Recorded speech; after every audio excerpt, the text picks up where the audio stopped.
Chapter 2, Part 2. She'd mopped the floors that morning. They were shiny and everything smelled like a lemons and clean house. The phone was ringing in the kitchen.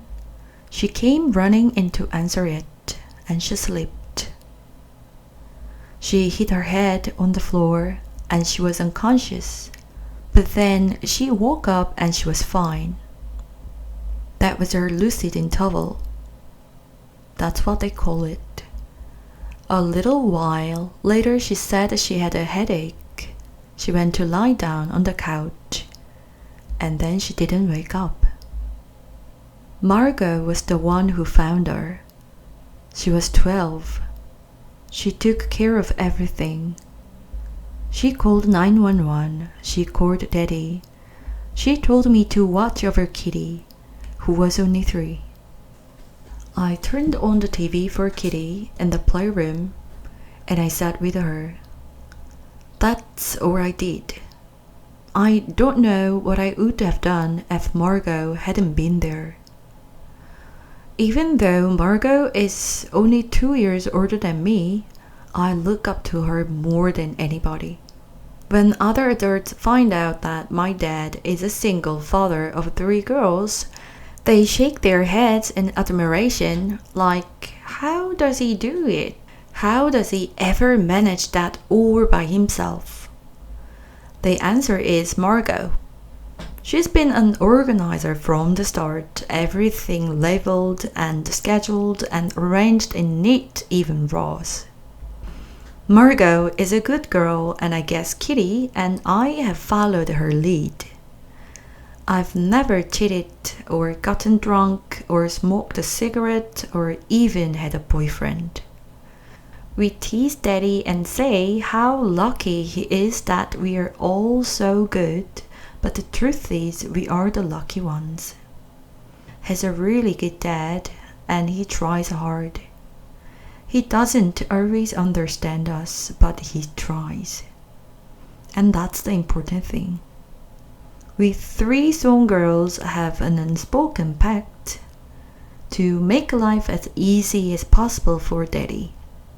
But then again, maybe it's not so unspoken, because how many times have I heard Margot say, "Shh, be quiet.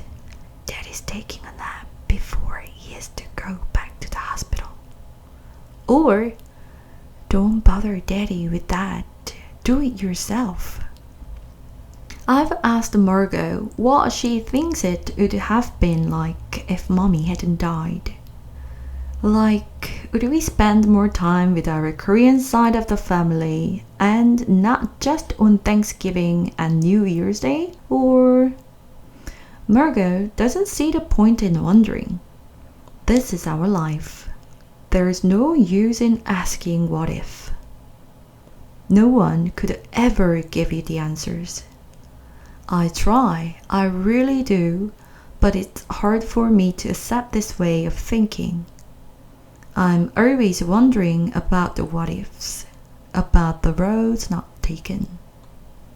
Daddy and Kitty come downstairs at the same time. Margot pours Daddy's a cup of coffee, black, and I pour milk in Kitty's cereal bowl. I push it in front of her, and she turns her head away from me and gets a yogurt out of the fridge. She takes it into the living room to eat in front of the TV.